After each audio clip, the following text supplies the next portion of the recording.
Subscribe कीजिए आपके अपने चैनल को, उसके बाद नोटिफिकेशन के लिए बेल आइकन दबाइए ताकि इसी तरह से आपको वीडियो प्राप्त होती रहे। धन्यवाद।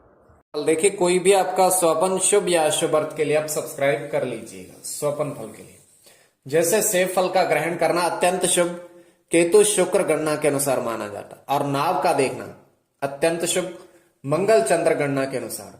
और नाव अगर चल रही है तो शुभ, अगर वो रुकी हुई है तो ये अशुभ माना जाता है। तो अलग अलग तरह के अलग अलग स्वप्नों के अलग अलग अर्थ। तो आपके जो स्वप्न आपने भेजे थे उसका क्या अर्थ बनता है बताने का प्रयास करें।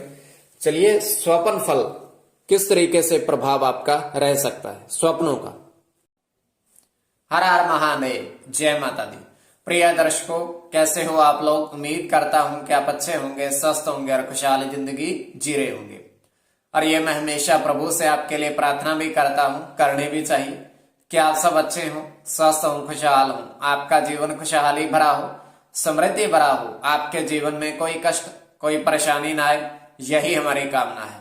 तो एपिसोड पसंद आए तो आप लाइक कर दीजिएगा, आपका धन्यवाद। तो आप सब्सक्राइब कर लीजिएगा ताकि इसी तरह से आपको वीडियो प्राप्त होती रहे। कोई भी आपका स्वप्न शुभ अर्थ बनता है या अशुभ अर्थ बनता है, अर्थ बनता भी है या नहीं, और प्रभाव किस तरीके से रहता है, फलित कब होता है कब नहीं होता है।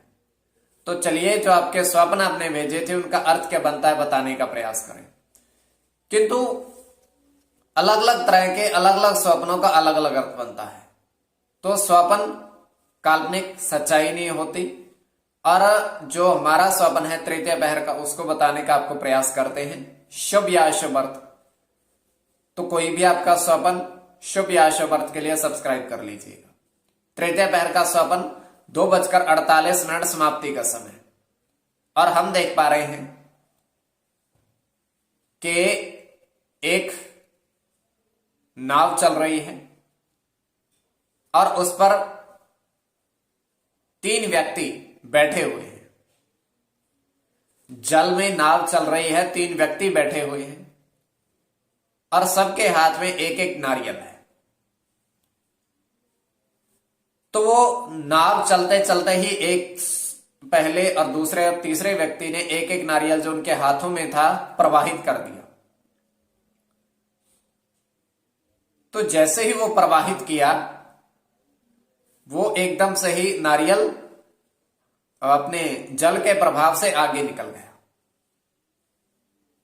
जल के प्रभाव से जैसे वो आगे निकला, उन्होंने नाव को किनारे लगा दिया और तीनों व्यक्ति किनारे पर उतरे हैं। पहले वो जल में थे, नारियल प्रवाह करके वो साइड में किनारे पर उतरे हैं तीनों नाव से।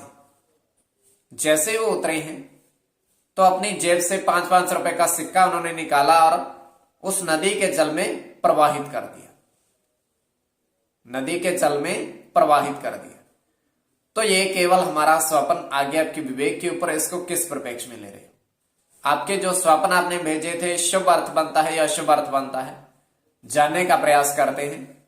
चलिए, स्वप्न प्रथम जो आपने भेजा था उसके अनुसार क्या अर्थ बनता है। तो आपने बताया था कि 3 नाव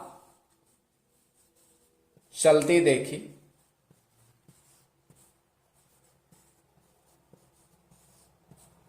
तो ये शुभ स्वप्न। तो उससे पूर्व आपके समक्ष दूरभाष वर्षों से ऑनलाइन कार्य कर रहे हैं, दूरभाष के माध्यम से संपर्क आप साध सकते हो। किंतु अंक प्राप्ति के लिए इनके पास नए जुड़ा जाए, अंक प्राप्ति इनके पास नहीं होते हैं। कोई भी अंक अनुमान की गणना है, किसी भी तरह के अंक अनुमान की गणना है, तब इनके पास आप जा सकते हैं। तो ये शुभ स्वप्न है। देखिए, 3 नाव चलती देखी है, गुरु के साथ मंगल की गणना और मंगल के साथ चंद्र की गणना,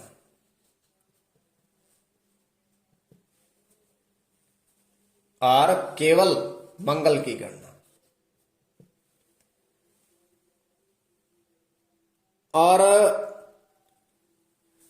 जो इसमें आपने अलग अलग देखा अंक, सूर्य के साथ चंद्र की गणना देखी और शुक्र की गणना शुक्र के साथ सूर्य की गणना। तो द्वितीय स्वपन जो आपने भेजा था उसके अनुसार क्या अर्थ बनता है? द्वितीय स्वपन में आपने नदी में 2 सिक्के सोने के देखे, 2 सिक्के सोना देखा आपने, तो ये शुभ स्वपन। मंगल के साथ चंद्र की गणना है। फिर से, अब इसमें केतु के साथ चंद्र की गणना होगी और केवल चंद्र की गणना होगी। केतु के साथ शुक्र की गणना भी होगी, शुक्र की गणना भी होगी। मंगल के साथ वो तो गणना हो चुकी है, और इसके पश्चात हाँ, केतु के साथ गुरु की गणना भी होगी। तो ये शुभ स्वपन है। कोई भी आपका स्वपन शुभ या अशुभ अर्थ के लिए आप सब्सक्राइब कर लीजिएगा।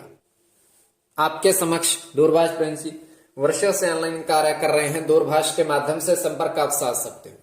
तुरंत उत्तर देंगे, अच्छे से बातचीत करेंगे और अत्यंत भाग्यशाली। कभी भी आप जुड़िएगा, तुरंत उत्तर देंगे, अच्छे से बातचीत करेंगे। किंतु अंक प्राप्ति के लिए इनके पास नया जुड़ा है। कोई भी अंक अनुमान की गणना है, किसी भी तरह के अंक अनुमान की गणना है, तब इनके पास आप जा सकते हैं।